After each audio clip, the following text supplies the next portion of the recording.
नवी मुंबईमधल्या विविध भागांमध्ये खास करून पनवेल तालुक्यातले अनेक शेतकरी की ज्यांच्या स्वतःच्या सातबारावरती सिडकोने अनेक वर्षांपासून स्वतःच्या भूसंपादनाचे शिक्के मारून ठेवलेले आहेत. म्हणजे 1970 साली सिडको आली, त्यांनी इथल्या जमिनी शहर विकासासाठी अक्वायर केल्या, अधिग्रहित केल्या. स्वर्गीय लोकनेते दिबा पाटील साहेबांच्या नेतृत्वाखाली अनेक संघर्ष झाले आणि त्यानंतर 12.5% कंपन्सेशन दिलं गेलं पाहिजे हे एक मॉडेल उदयाला आलं आणि जे संपूर्ण देशभरामध्ये उपयोगात आणलं जातं.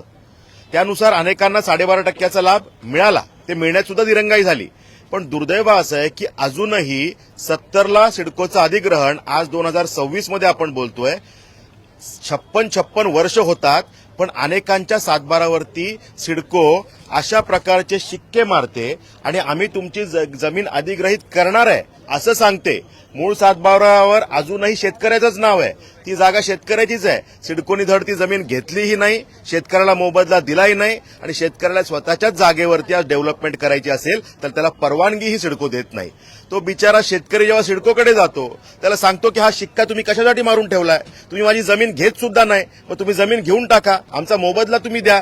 तर ते म्हणतात की आम्हाला घ्यायचे तेव्हा आम्ही घेऊ, हा शिक्का तसाच राहील. म्हणजे तुम्ही आमची जमीन अडकवून ठेवणार, आमची जमीन रिलॅक्स करणार नाही, डिनोटिफाईड करणार नाही आणि त्या जमिनीवरती आम्हालाही काही करू देणार नाही. ह्या सुलतानी मानसिकतेतून सिडको काम करते. या विषयाच्या अनुषंगानं आज सभागृहामध्ये मी लक्षवेधी उपस्थित करणार आहे आणि त्या ठिकाणी माझी मागणी राहणार आहे की जर का तुम्ही इतर बिल्डरला जेव्हा प्लॉट सिडको विकते तेव्हा 1 कोटी रुपये गुंठा म्हणजे 40 कोटी रुपये एकरनी विकते, मग तेवढ्या महाग त्याचे दर असलेली जागा जर का त्या शेतकऱ्याची आहे आणि त्याला जर का त्या जागेचा उपयोग करायचा आहे, कुटुंबाच्या उदरनिर्वाहासाठी, भवितव्यासाठी जर का त्याचा उपयोग करायचा आहे, तर तो उपयोग मात्र सिडको करू देत नाही, त्या जागा अडकवून ठेवते. हे चालणार नाही आणि त्यामुळे या विषयाला वाचा फोडण्याचं काम या माध्यमातून मी करणार आहे.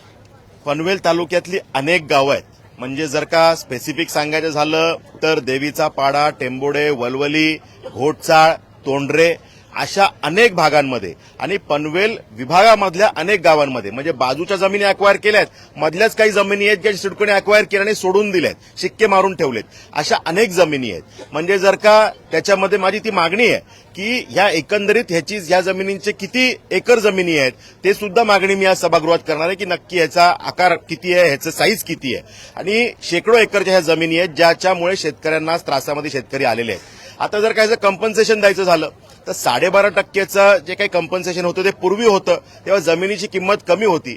एअरपोर्टमध्ये 22.5%चं कंपन्सेशन दिलं गेलं.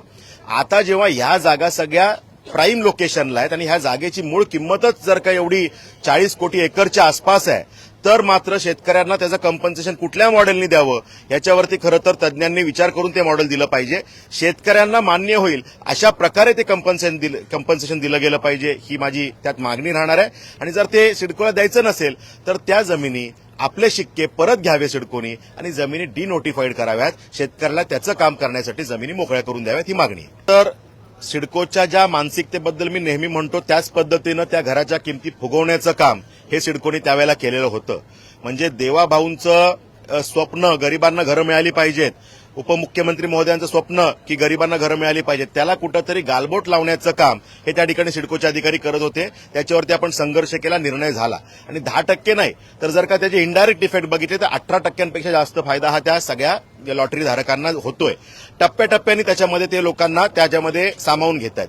म्हणजे ज्यांना आता पैसे भरायचे होते त्यांना त्या किमती पहिले कमी करणं आणि मग त्यांना उर्वरित पैसे भरायला सांगणं, हा पहिला लाभ ते लाभार्थ्यांना देतील. आणि ज्यांनी ऑलरेडी पैसे भरले त्यांना ते ऍडजस्ट करावे लागतील. त्यामुळे त्यासाठीचा सुद्धा मागणी आम्ही करतोय. त्यामुळे त्यांना सुद्धा रिलॅक्सेशन कसं मिळेल यात आम्ही प्रयत्न करणार. खरं तर बऱ्याच वेळेला हा प्रश्न जेव्हा पोलीस भरतीसाठी आमचे युवा मोठ्या संख्येने येतात त्यावेळेला मोठ्या संख्येने युवा त्या शहरात येत असतात आणि बऱ्याच वेळेला हे चित्र त्या ठिकाणी दिसतं की त्यांच्या हाल त्या सगळ्या सोयी अभावी होतात. दरवेळेला आम्ही या विषयामध्ये मागणी करतो की जेव्हा जेव्हा हे निदर्शनाला येतं त्यावेळेला ती सोय व्हायला पाहिजे अशी मागणी आम्ही त्या ठिकाणी करत असतो. मीरा भाईंदरमध्ये आम्ही भारतीय जनता पार्टीच्या वतीनं आमच्या कार्यकर्त्यांच्या वतीने सुद्धा तिथे काय व्यवस्था सगळ्यांसाठी करता येईल याचा प्रयत्न करू आणि सरकारकडेही आज आम्ही बोलून मागणी करू की त्यांची त्या ज्या कालावधीमध्ये हे विद्यार्थी त्या ठिकाणी असणार आहेत त्यांना किमान व्यवस्थित त्यांच्या निवाऱ्याची आणि त्यांना काही खाता येईल त्यांच्या फूडची व्यवस्था व्यवस्थित करावी ही मागणी आम्ही त्या ठिकाणी करावी.